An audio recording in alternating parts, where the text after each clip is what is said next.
Hello dear students, welcome back to my YouTube channel Baroot English Hub. This is Rajni. Dear students, आज के इस lecture में हम discuss करेंगे हमारे नोवेल कांथापुरा से 9th पार्ट को। तो देखिए, इस पार्ट में जो इस नोवेल की नरेटर है जिसका नाम है अचक्का, जो इस नोवेल को सुना रही है, जो इसका वर्णन कर रही है, नरेट कर रही है इस नोवेल को, वो यहाँ पर स्टार्ट करती है गांधी जी के बारे में बताना। तो देखिए कैसे गांधी जी का जन्म हुआ और गांधी जी के जन्म के बाद क्या हुआ वो यहाँ पर बताती है। So to our Mohandas began to fight against the enemies of the country, कि कैसे मोहनदास ने, यहाँ पर मोहनदास कौन है? मोहनदास करमचंद गांधी, यानी कि कैसे गांधी जी ने हमारे देश के दुश्मनों के खिलाफ, एनिमीज होता है दुश्मन, कंट्री मीन्स देश, कि कैसे गांधी जी ने हमारे देश के दुश्मनों के खिलाफ लड़ना शुरू किया, कैसे उन्होंने इस जंग को स्टार्ट किया। And as he grew up, और जैसे ही वो बड़े होने स्टार्ट हुए, यानी जैसे जैसे वो बड़े होने स्टार्ट हुए। And after he was duly shaven for the hair ceremony, और इसके बाद उनकी हेयर सेरेमनी की गई जिसमें मुंडन किया जाता है, शेव की जाती है। तो उनकी हेयर सेरेमनी यानी कि बालों का मुंडन स्टार्ट किया गया। He began to go out in the village and assemble people and talk to them. अब उन्होंने अपना मुंडन करवाने के बाद कैसे हर गांव में जाना स्टार्ट कर दिया। उन्होंने गांव-गांव जाकर लोगों को असेंबल करना, पीपल होते हैं लोग, असेंबल मीन्स इकट्ठे करना, कि कैसे उन्होंने लोगों को इकट्ठा करना स्टार्ट कर दिया। एंड टॉक टू दैम, और कैसे उन्होंने उनसे बातचीत की। And his voice was so pure, और उनकी जो आवाज़ थी वो बुलंद थी, शुद्ध थी, प्योर थी, यानी कि उसमें देशभक्ति के भाव दिखाई देते थे। हिज फोरहेड सो ब्रिलियंट, और उसका जो माथा था बिल्कुल चमकदार था, ब्रिलियंट था, यानी कि बहुत ही बुद्धिमता से वो भरे हुए थे, विद विजडम, और वे बुद्धिमता से भरे हुए थे।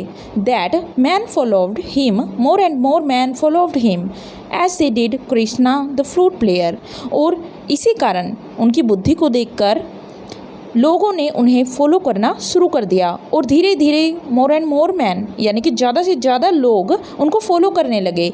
जैसे कि कृष्णा को, कृष्णा होता है जो हमारे देव है, हमारे भगवान है, गॉड है कृष्णा, फ्लूट प्लेयर जो कि बांसुरी बजाते थे, कि कैसे लोगों ने गांधी जी को फॉलो करना शुरू कर दिया, जैसे लोग कृष्णा को फॉलो करते थे जब वो बांसुरी बजाकर चला करते थे, लोग उनके पीछे चला करते थे। And so he goes from village to slay the serpent of the foreign rule, और इस तरह वो गांव से गांव जाने लगे ताकि वो फॉरेन रूल के, फॉरेन होता है विदेश, यानी कि जब वो विदेशी शासन के सांप को मारना चाहते थे, उसका स्ले करना चाहते थे, इसलिए होता है वध, कि कैसे गांधी जी इस विदेशी शासन का वध करना चाहते थे जो कि एक सांप के रूप में हमारी कंट्री को डस रहा था। फाइट सेज ही, उन्होंने कहा लड़ो, बट हार्म नो सोल, पर किसी भी सोल को, यानी किसी भी व्यक्ति को नुकसान ना पहुंचाओ। लव ऑल, हर किसी से प्यार करो। सेज ही, उन्होंने कहा हर किसी से प्यार करो।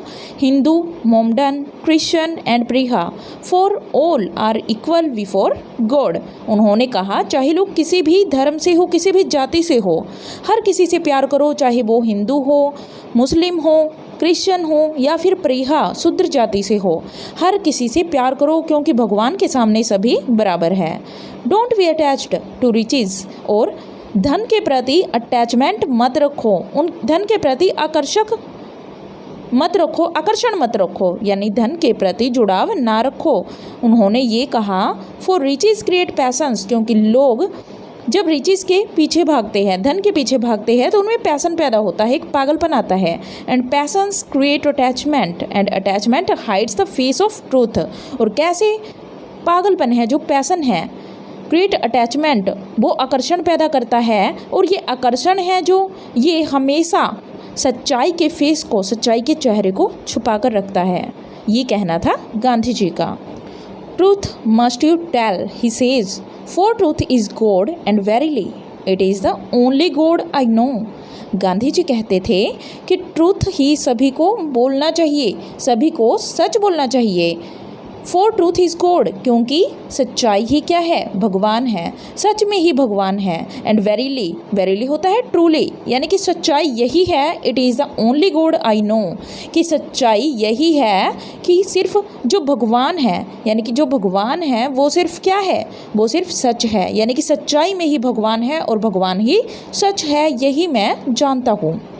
And he says to spin every day, और उन्होंने ये भी कहा कि हर दिन चरखे को कातो, यानी कि तुम हमेशा चरखे को चलाओ। Spin and weave every day, और हर दिन कुछ ना कुछ चरखे से बनाओ, कुछ बुनो। For our mother is in tattered weeds and a poor mother needs clothes to cover her sores, क्योंकि हमारी जो भारत माँ है वो अपने फटे हुए कपड़ों में है। अब यहाँ पर मदर कौन है, भारत माता। उन्होंने कहा कि ज़्यादा से ज़्यादा कपड़े बुनो, हमारे देश के लिए बुनो, ताकि हमारी भारत माता को अपने जख्म छुपाने के लिए, कवर हर सोर्स, सोर्स होता है जख्म, कोई घाव होता है, अपने घाव को छुपाने के लिए उसे कपड़ों की ज़रूरत है। यानी कि तुम स्वदेशी वस्त्रों को अपनाओ, स्वदेशी को अपनाओ, अपने देश में ही कपड़ों का निर्माण करो ताकि हमारा देश तरक्की कर सके, ना कि हम अंग्रेज़ों की वृद्धि करवाए, उनका विकास करवाए उनसे कपड़े खरीद कर। इफ़ यू स्पिन, अगर तुम स्पिन करते हो, चरखा काटते हो, he says the money that goes to the red man will stay within your country and the mother can feed the foodless and the milkless. अब यहाँ पर गांधी जी कहते हैं कि अगर हम चरखा काटते हैं, यानी कि अगर हम खुद बुनते हैं कपड़े को, तो जो हमारी मनी है, हमारा पैसा होगा, हमारा धन होगा, वो रेड मैन यानी कि अंग्रेज़ों के हाथों में नहीं जाएगा। Will stay within our country, यानी कि वो कहाँ रहेगा, हमारे ही देश में रहेगा। वो पैसा अंग्रेज़ों के हाथ में नहीं जाएगा, जो पैसा हम उनसे कपड़े खरीदने में बर्बाद करते हैं। And the mother can feed the foodless, और हमारी जो मदर है, हमारी भारत माँ है, वो जो फूडलेस लोग हैं, जिन्हें भोजन नहीं मिलता, जो मिल्कलेस है, जिन्हें पीने को दूध नहीं मिलता, उन सब को ये सब चीज़ें प्रोवाइड करवाई जाएगी। किसके द्वारा, हमारी भारत माता के द्वारा। अब कैसे प्रोवाइड करवाई जाएगी, क्योंकि जब हमारे देश में, हमारे भारत देश में सब कुछ होगा तो हमें किसी से कुछ लेने की ज़रूरत नहीं है, अंग्रेज़ों के ऊपर डिपेंड होने की ज़रूरत नहीं है, बल्कि हम सब खुद पैदा करेंगे, सभी चीज़ों को खुद पैदा करेंगे, अनाज उत्पन्न करेंगे और दूध उत्पन्न करेंगे, उत्पादन करेंगे दूध का, और इस तरह से हम आत्मनिर्भर बन जाएंगे। ये कहना था गांधी जी का। एंड द क्लोथ्स, और क्लोथ्स भी हमारे पास होंगे। ही इज अ सेंट, वास्तव में वो क्या है, एक साधु है, सेंट थे एक। द महात्मा, वो एक महात्मा थे। अ वाइस मैन, वो एक बुद्धिमान आदमी थे। एंड अ सॉफ्ट मैन, और वो एक सॉफ्ट आदमी थे। कभी भी वो हिंसा को पसंद नहीं करते थे, लड़ाई झगड़े को वे पसंद नहीं करते थे। एंड अ सेंट, और वो साधु तो थे ही। You know how he fast and prays, क्या तुम जानते हो वो हमेशा फास्ट रखा करते थे, वो हमेशा व्रत रखा करते थे और हमेशा प्रार्थनाएं किया करते थे। And even his enemies fall at his feet, और यहाँ तक कि जो उनके दुश्मन थे, एनिमीज दुश्मन, फॉल एट हिज फीट, कि कैसे उनके दुश्मन उनके पैरों में गिरा करते थे। You know once there was an ignorant Pathan who thought the Mahatma was a क्वटस man and wanted to kill him. क्या तुम्हें पता है एक बार क्या हुआ, एक इग्नोरेंट पठान था, यानी कि एक ऐसा पठान था जिसको गांधी जी के बारे में कुछ भी नहीं पता था। वो क्या सोचता था कि जो महात्मा गांधी है एक क्वटस मैन है, क्वटस होता है लालची। वो सोचता था कि महात्मा गांधी एक लालची आदमी है जो लोगों को पागल बना रही है। And wanted to kill him, और वो पठान गांधी जी को मारना चाहता था, उसका वध करना चाहता था। He had a sword beneath his shirt as he stood waiting in the dark for the Mahatma to come out of lecture hall। अब वो क्या करता है पठान, उसने क्या किया, उसने अपने शर्ट के नीचे एक स्वॉर्ड, एक तलवार रखी। उसने सोचा था कि जैसे ही महात्मा गांधी लेक्चर हॉल से, यानी भाषण देने के बाद जैसे ही वो हॉल से बाहर निकलेंगे, मैं उनको मार दूंगा। और वो क्या करने लगे, वो लेक्चर हॉल के बाहर खड़े हो गए अंधेरे में, डार्क में, और वेट कर रहे थे वो गांधी जी के बाहर आने का लेक्चर हॉल से। The Mahatma comes and the man lifts up his sword, अब जैसे ही महात्मा गांधी उस लेक्चर हॉल से बाहर निकले, उस आदमी ने अपनी तलवार निकाली और लिफ्ट की, यानी कि ऊपर उठाई गांधी जी को मारने के लिए। But the Mahatma puts his hands on the wicked man's shoulders and says, brother what do you want of me.